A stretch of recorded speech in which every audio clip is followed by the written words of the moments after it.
Hi, I'm Kat. I'm Jay. And we are reviewing Thief.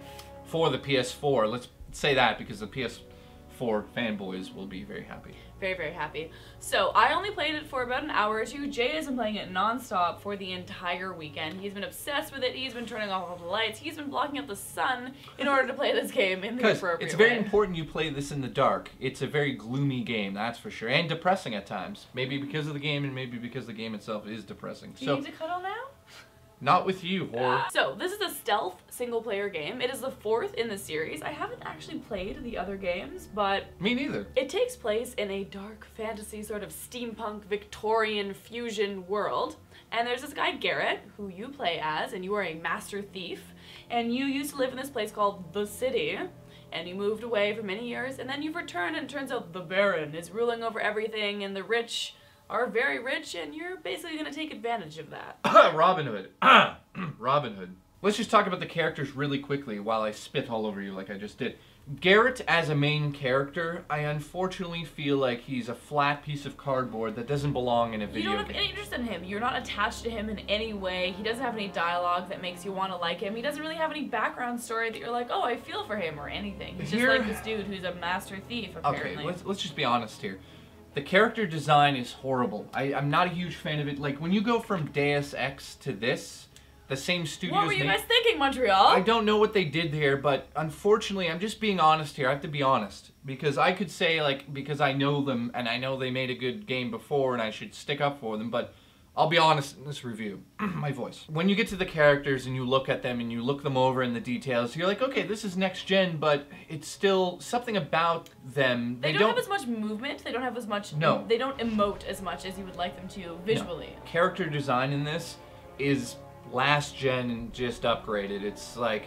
They just were like, oh, use the 360 model or the PS3 model. And the weather looked good at times, but at the same time, like, you'd kill a dude and then water would be splashing on him, but it would look like it was hitting the ground, and it would go in a very flat pattern, and I thought, medium. Well, that gets me to the point that there's so many people working on this game and so many different departments, but I can clearly see right off the bat that the art department and the level design department really nailed it, and it feels like the rest of the game was almost called in. They're like, oh yeah, it's coming. The game is called Thief. I feel robbed for playing it because there's not much going on. Funny. Yeah, it's funny, but I'm being serious here because there's some things in this game that are so good, like I keep saying, and then some things that are so bad, and one of the main things that should be good is definitely the thief aspect of the game, stealing things. The only thing they nailed in that regard would be actually breaking in two locks. So that was cool. That is decent. So how that works is you hit the square button, then you turn your left analog stick until you feel a vibrate, and once you hit that vibrate, you have to hit the right trigger right on the spot. Boom. And usually you have to do that about 3 times to open sometimes more, depending on the lock. A casual lock. And that becomes so repetitive after the first 2 chapters, I want to kill myself. And that's not the only time you see the exact same thing over and over in this game.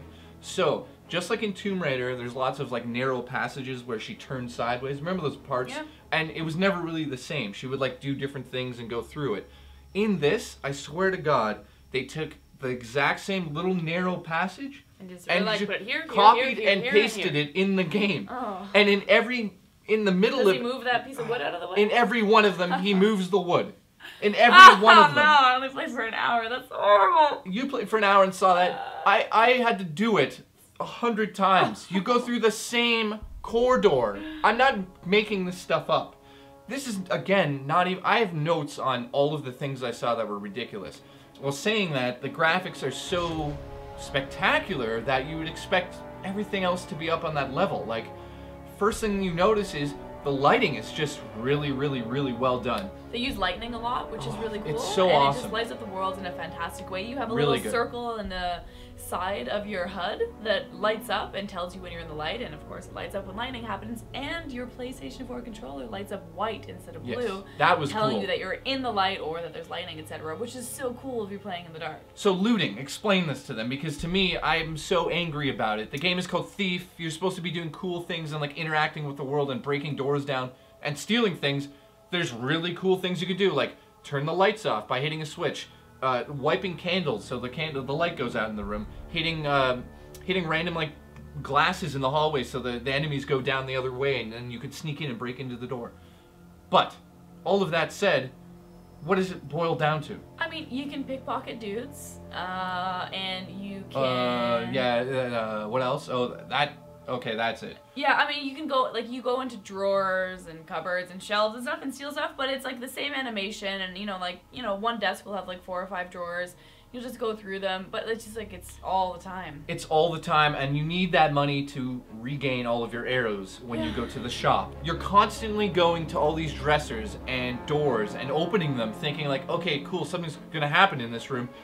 No, there's just candles, a broken glass, and a piece of gold. And you just go, okay, turn the candle off, get the gold. Next room, same thing. Next room, same thing.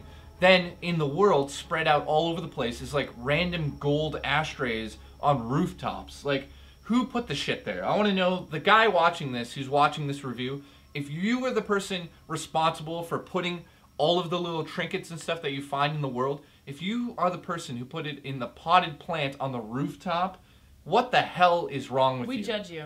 Well, and how did you like the focus mode? I mean, focus mode it seemed like it was going to be very important. Was it something you used a lot? The focus thing is almost a cheat to me because you could just tap it and you can also hold it. So if you push it down, it will actually drain out, and you need to get these little things called poppies. They're like a drug that you take after the second mission. It makes you calm down. So it makes you calm down, and you can see all of these little blue things appear, and you realize those are interactable. Is that a word? Interactive things that you can touch. So if it's like a broken glass and you want to just step on it to get the attention of a guard in a hallway, you can go do that, and you can see that because you've hit that button. Now, the point of that button is to give you a hint. Problem with this is, after it runs out, you can still tap it, and you don't need to recharge. You tap it, everything lights up and then slowly dims. So you get just enough time to see everything in the room. So then that leads me into missions like, I'm in a room, I need to find a key. You tap it, you see a blue square around a frame, and you go, oh, I wonder if it's there. Oh god, this game is so fun. That's where all bad guys hide their value. That's where all bad guys hide their valuables. I'm leaving all that taken, because you can't even talk right now. The enemy combat is... shit. It's not good. Let's just say it's like Skyrim third person, but it doesn't work. Like, it works, but it doesn't work. You can be literally a foot and a half away from him, swing, and it'll miss randomly. Sometimes it will hit. Then you can be 5 feet, literally, from the guy's sword, and when he swings in front of you, he will hit you no matter what. Everything is so ridiculous. I'm sorry, I can't even... But is at least, like, I mean, there's this collapsible bow, which sounds cool, and you have so many different arrows. Is that at least cool? Like, so, you have water arrows and stuff. Are you, like, dousing lights and when you saw the trailer, you were like, oh, this is awesome. You shoot out that, and then you go there, and you can take them out and all this stuff. No? Absolutely not. In the city itself, you'd think there's supposed to be a lot of people here. Well, guess what? There's nobody in the city. There's, like... it's pretty... I feel like there's a curfew when I'm around. Yeah, it's late at night. There's, like, 2 people, and then, here's the good part. There's about 4 to 6 bums that sit around in the streets that beg. And after the first 2, I'm like, oh, those were the same guy. Oh, no, wait. All of the bums are literally the same animation and same dialogue on the same part of the map. So you walk from point A to B, just down the road, see bums, they're the same model. And I thought, am I playing next gen or is this like PS2? I could go on and on about the level of detail they put into this game, but it's only in the art department. They deserve a lot. And the controls, I'll be honest, with them running up the walls and whatnot, that controls really well. The most important part of a stealth game is the AI. And we all know that from Metal Gear Solid, back in the day, Splinter Cell, all of those games. AI was important. If the AI was shit and you could just walk around them, there was no point to the whole goddamn game. In this game, I have to say, finally, that's why it's getting the low score. The AI is hit and miss all of the time, constantly. You never know if it's going to be one of those moments where he's going to randomly just see you out of the blue for no reason, or you can literally walk by him and go, oh, whoops, and go past him and complete the mission. It's so unbalanced, it hurts me. It hurts me to play it. I'm so disappointed in this. What is your overall on this game? So, overall, pros. I'll say the pros, okay? Go. This is hard for me, because I couldn't find that many. Weather? The weather effects, the lighting effects, all of the fog effects are great. The way the character is controlled is really well done. I really like it. The way that you go up the buildings and just randomly jump off them, shoot arrows. The arrows, like I said, are supposed to be a huge part of the game, and this is where the negatives start to come in. So some of the negatives would be the arrows, for instance. You hardly need to use them, but then you have to use them, but then you don't need to use them, and then you realize that you don't know what the hell you're supposed to be really doing in the game.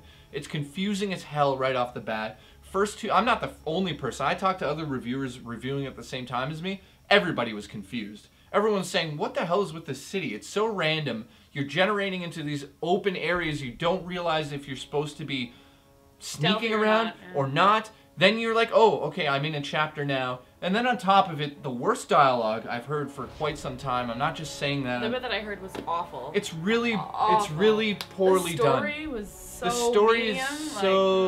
like, listen, the story actually, I'll be honest here, does get better as you play the game. Stuff that you didn't see. All right. By the 4th chapter, it's quite enjoyable, but it's still confusing. It's like, I don't know what I'm playing here. Is it Tomb Raider? Is it Splinter Cell? Is it Deus Ex? Is it... Yeah, it's all of those games put into just this, like, big, huge explosion, but it's not grasping onto a single one. It's not its own game. That's the problem here. Garrett as a character is like the bottom of the barrel. I don't want to play as him. I don't like him. So what do you give it out of 10? Oh, I thought long and hard about this, but I honestly, there's not too much to like about the game, and I have to give it a 6.5 out of 10.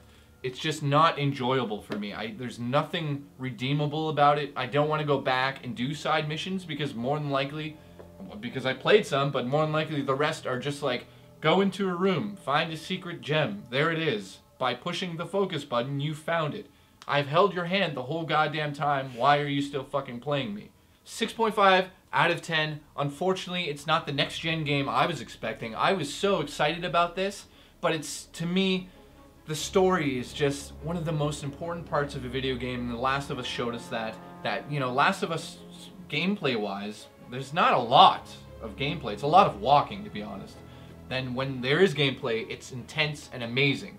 In this, there's a lot of walking and jumping, but when there's gameplay involving other characters, it is horrible. It is just, why am I playing this type horrible? I can honestly say if you buy this on release day, I think that you need to be one of those gamers that really like stealth, because if you play this on the hard mode, it's an enjoyable game, but it's nowhere near like even Splinter Cell or Assassin's Creed or any of those games it's trying to kind of be like.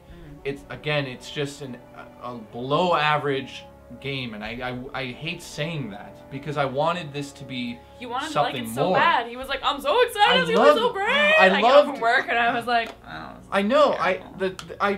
It's like the art design. I love the world. There's so much missed opportunity in this game, and it's unfortunate. And if you guys are watching that made the game, I really appreciate certain aspects of it, but it just feels like too many people were going, oh, here, that, no, this, no, change that, no, it's got to be about this, no, it's that. No, paranormal, no, not paranormal. Is it paranormal? We don't know. Is it a stealth game? Well, yes, it is, but we didn't really focus on that too much. Ready?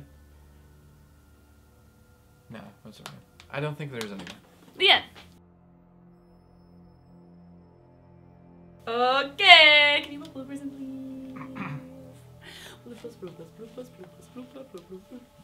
You smell like alcohol. You still smell it, doesn't... Smell alcohol. Alcohol. Okay. That's not a word. We make our review show. I've been Johnny Poe. That's my tip. There's some dialogue between two AI characters walking around, and you're supposed to sort of just listen to them and go around them. Guess what they were talking about? What were they talking about? They talked about a cock ring, and if they should see if the guy was wearing one, because they were over a dead body.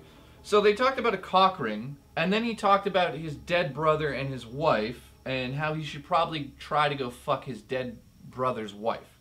And I was like... What's wrong with Square Enix? What are they doing? What are they publishing? But here's what's funny about it. That dialogue was the best dialogue I heard in the game.